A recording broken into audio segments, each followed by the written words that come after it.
But this process of even just allowing the surrender to pain, or whatever I'm calling it, has reduced my fear of all physical pain. Yes.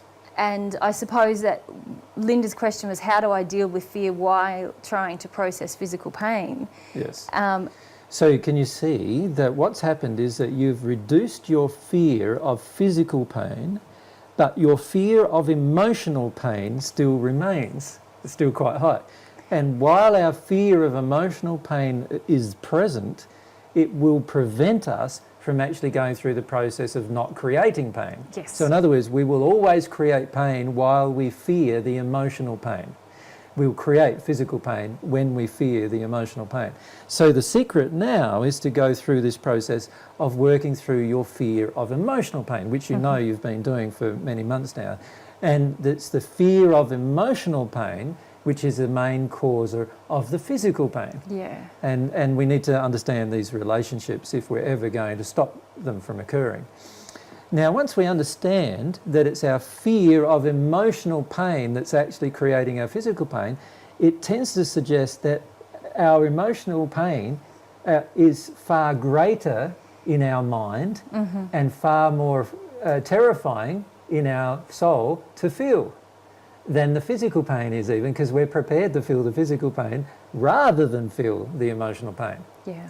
And I find this is an interesting aspect about many of us, is that because we've shut down our souls so much and we've shut down the expression of the emotional pain so much, of course our bodies are going to revert to displaying to us the pain that we feel emotionally as a physical symptom. And this is a actually loving thing God has done. God's basically saying, look, there's the one level of or layer of resistance that you've placed in, and that is your emotional resistance to feeling emotional pain. And when you do that, you start getting physical pain. So this is now telling you, there's the second layer. Now you have another layer of choice. Are you going to also, it's like, completely suppress the physical pain, or are you going to acknowledge to yourself, this is all caused because I have decided to suppress my emotional pain. And once we become more self-responsible, we start going, well, I don't want to keep going to this physical pain all the time on a regular basis. What I need to do instead is feel the emotional pain that creates it. Once you choose to do that, the physical symptoms will, if you find the emotional pain that caused that problem, the physical symptoms will completely disappear, and the body itself will repair any damage that was done to that part of the body after the physical symptoms have disappeared. So you're saying really that it's a question again of our will? Yes. And a softening to and a desire to find our emotional pain that is the cause. Correct. But also, using my example, there is a process of even softening to physical pain that many of us are resisting. Yes, and also seeing the relationship between the physical pain and the emotional pain. Exactly. Yeah. Most people don't do that. Most people are completely disconnected from the relationship between the physical and emotional pain. The physical pain is the effect of the suppression of the emotional pain. And we need to understand this relationship. This is one relationship that the majority of people on this planet do not understand. And so it's natural that many of us have grown up with a complete disconnection to this relationship. But we need to have some faith that this is the relationship that we have to become aware of. And in fact, God has created this way in love of us so that God's saying to us, look, you suppress this emotional pain you have, and this physical pain is the consequence of the suppression of the emotional pain. And now you've got two types of pain.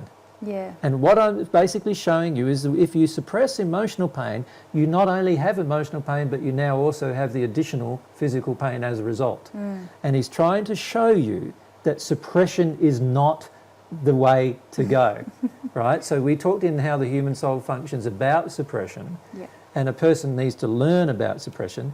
But one of the things they need to learn about suppression is that it is not the solution to any problem. Yeah. and this is something that God is trying to teach everybody on this planet, suppression of a problem and suppression of the effect of a problem is not the solution to the problem. The only way to solve a problem is get to its cause. And the cause of physical pain isn't some kind of malfunction in your body. It's caused by, although, you know, that could be, there is a malfunction in your body to Yes. cause physical pain. But that's an effect. But that's the effect yeah. of a cause which resides within your soul that's emotional. And there is something going on emotional that has caused you, that you now have suppressed, intentionally suppressed, that creates the physical pain. And if the physical pain becomes chronic and it becomes like part of your life, it is because you are willing to make the emotional suppression a part of your life, Yeah. of that particular emotion that causes the physical pain. Now, in this discussion, it's impossible to say what emotional suppression causes what disease, because there's literally thousands of diseases on this planet, all of which, and pains and aches and all sorts of problems, which are caused by different suppression of different emotions, and that is identical in each person. So, for example, if you, through the suppression of an emotion, which is related to wanting to get approval from mothers, and you feel a lot of anger with your mother, but you want to suppress that, and you want to, through addiction, get lovely feelings from women, you will probably get cancer in your left breast. There's a direct relationship between everybody who has cancer to that emotion. Every single woman who gets cancer in her left breast has that emotion. Guaranteed. Yeah. Now, this is the beauty of the way God's done things. It's not based on your personality as to why you get a certain disease. It's not based on some kind of individuality that you get a certain disease. It's the direct result of the suppression of specific emotions that cause specific diseases, and specific accidents even are caused by the same kind of suppressions. Once we understand this relationship, we start not looking at, well, what's this and what's that. We start acknowledging that we are in suppression, which is essential. So we first need to acknowledge that we are suppressing our emotion. That's the reason why we've got this physical pain. This is why we've got the physical disease. This is why we've got the physical problem. And running to some kind of medical solution to that, while it may relieve the symptoms, it does not relieve the cause, and so therefore the symptoms are going to continue to be created. What we need to do instead is go back to the fact that we are suppressing an emotion, and the pain in the location of the body is directly related to the suppression of the emotion that causes a physical problem of the flow of energy in that part of the body. And we need to understand that. And once we start understanding that, we give up the concept that suppression is the answer. Yeah. We start going, okay, I'm just causing my own pain. Does that make sense? Yeah. I'm causing my own diseases. Yeah. I'm now starting to take responsibility for the fact that it is my choice to suppress. And remember, in the How the Human Soul Functions, we said that the choice to suppress was pushed upon us, usually by our environment. So we're not condemning the person for a choice to suppress, but we're saying you're willing to choose to maintain the suppression, and that's what's causing this damage to your body. Yeah. Stop that, and the damage to your body will cease. That's the reality. And so that's the secret to dealing with all the pain. Yeah. And with regard to fear, well, fear is a separate emotion altogether. Fear is an emotion that is not even real in